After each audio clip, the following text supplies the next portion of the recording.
video yang lepas kita buat satu ni kan, navigation, tapi kita ada masalah di mana kat situ ni, challenge nombor 2 ni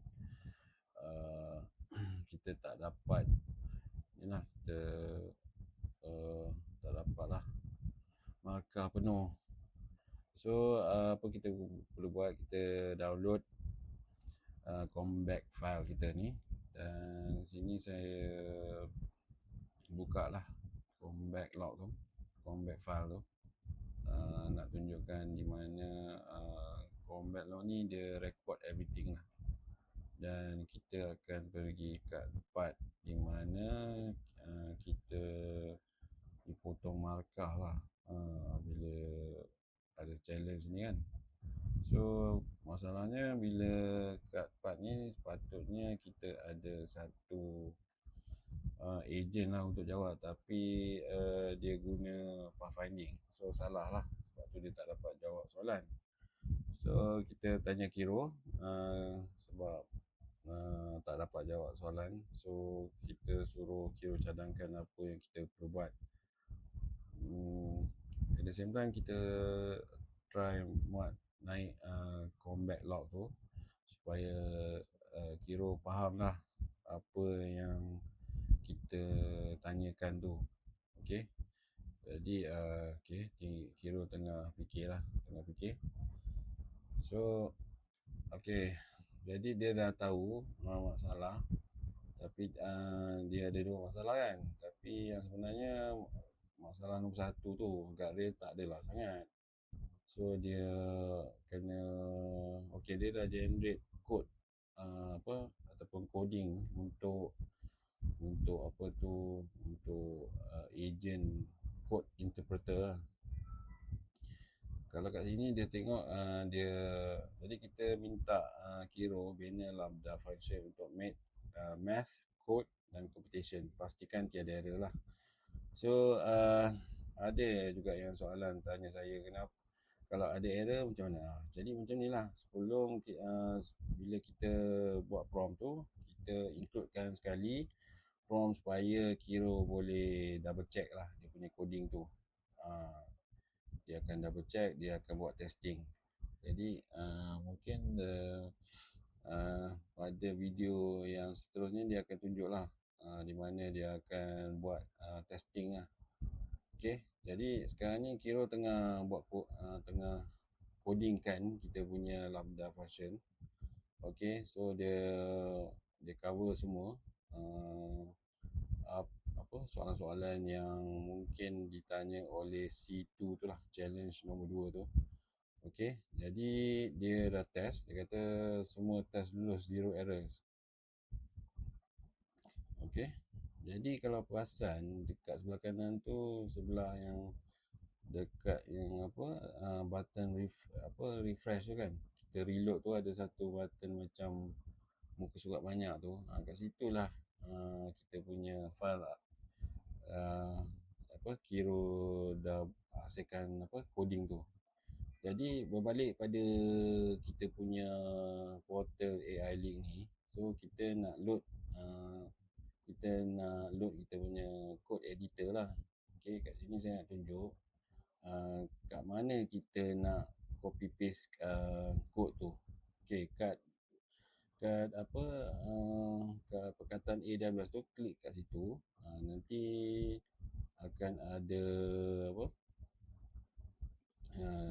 bila kita klik tu dia ada AWS Explorer kan. So kalau kosong tu kita jangan risau, kita klik reload.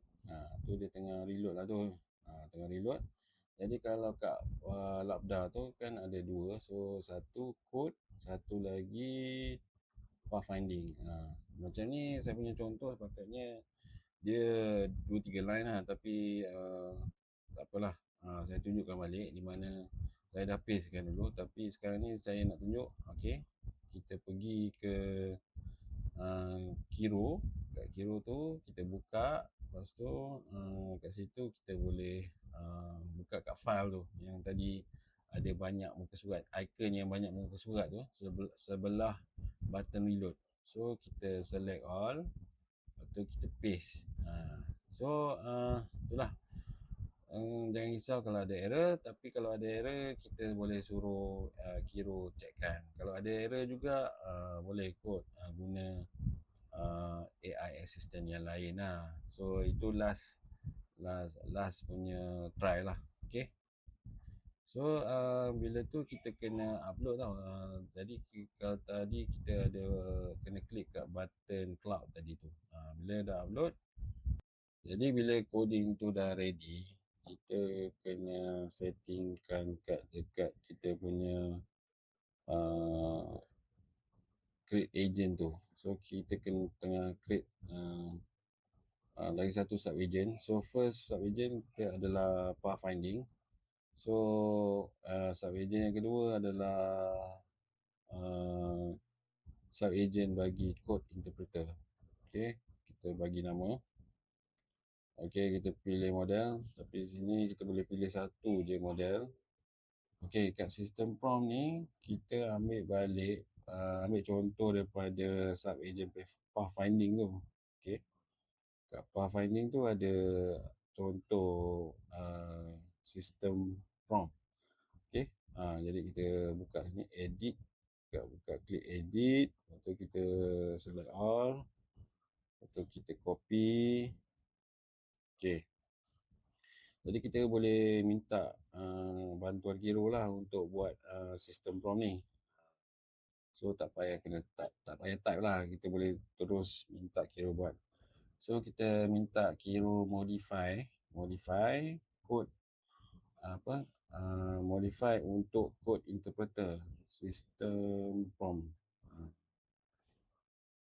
Sistem prompt. So dia tengah buat. Okay. Okay, dia jadi simple je. Dia kata dah nampak dah. Okay. So dia terus buat sistem prompt. Tapi yang dia sistem prompt yang dia buat tu adalah untuk rasanya untuk apa? Untuk supervisor agent. Jadi kita try prompt lagi sekali. Kita sekarang ni lebih spesifik. Jadi kadang-kadang Kiro ni kita kena gunakan keyword yang betul dan arahan yang spesifik lah. Macam ni. Ini prompt untuk sub agent code interpreter dengan modify prompt sub agent pathfinding lah. Kat mana kita dapat tu prompt tu, kita buka je, bila klik edit agent kita boleh copy je. Okay. Dia kata okay, dia dah faham kan. Nampak dia dah faham. Dia kata saya nampak masalahnya. Jadi okay, sekarang dia dah faham lah tu. Jadi dia siap lukiskan semua architecture semua kan. Jadi kita pilih je lah yang mana untuk prompt untuk prompt untuk sub agent kita untuk code interpreter. Tu. Jadi kita copy, select copy. Lepas tu kita pergi kat portal AWS, portal AWS AI League. Kita tadi dah tulis kan, tapi tadi sebab kita tak ready dengan sistem prompt tu. First kita bagi nama agent, code interpreter. Pilih model dah pilih, boleh satu je letakkan. Lepas tu kat associated tool tu kita sambungkan kod tu lah. Tekan create. Tu ada masalah sikit sebab apa, nama tu tak boleh ada space lah, kena rapatkan. Okay, saya betulkan kejap. Okay, kita dia tak boleh ada space. Dia kata must start with a letter, contain only letter, supaya tak boleh ada nombor. Okay. Jadi kita tekan button create lah. Kita tekan button create, dia akan create. So sekarang ni kita ada dua sub agent. Sub agent pertama adalah pathfinding, sub agent kedua adalah code interpreter. Okay, kita cari balik kita punya navigation prompt yang dihasilkan sebelum ni oleh Kiro. Okey, kita cari balik. Okey, sebab ada sebab apa? Sebab yang dihasilkan dia lebih tepat lah. Okey, kita paste. So kita test sama ada kali ni cabaran yang kedua ataupun situ kita boleh jawab. Okey, kita tengok sama ada kita punya ejen ni boleh jawab tak. Okey, jadi dah call. Okey, ni dia ingat balik cabaran ni, ingat Momento tak silap nama dia. Okey, untuk map ni violet kita kena jawab I will not do that kan. So dia jawab dengan betul. So dah collect coin semua. Okey, dia jumpa code challenge. Sekarang kita punya supervisor agent dia call sub agent untuk call lambda function untuk code. So macam tu lah, kiranya kena step by step lah. So bila guna Kiro ni kita kena step by step. Mula kita kena inputkan maklumat, feedkan maklumat yang diperlukan oleh Kiro supaya dia faham kan. Kalau ada masalah ataupun ada yang macam tadi kan, macam dalam video ni saya tunjuk bahawa dia mula tak boleh jawab code challenge tu. So jadi saya upload combat log, lepas tu saya suruh, lepas dah upload combat log, saya suruh dia buat coding untuk code interpreter. Dah buat coding, lepas tu kita buat kita create sub agent, dan jangan lupa kita letakkan prompt tu lah, prompt tadi, sub agent punya prompt untuk code challenge. Itu saja. Terima kasih, selamat mencuba.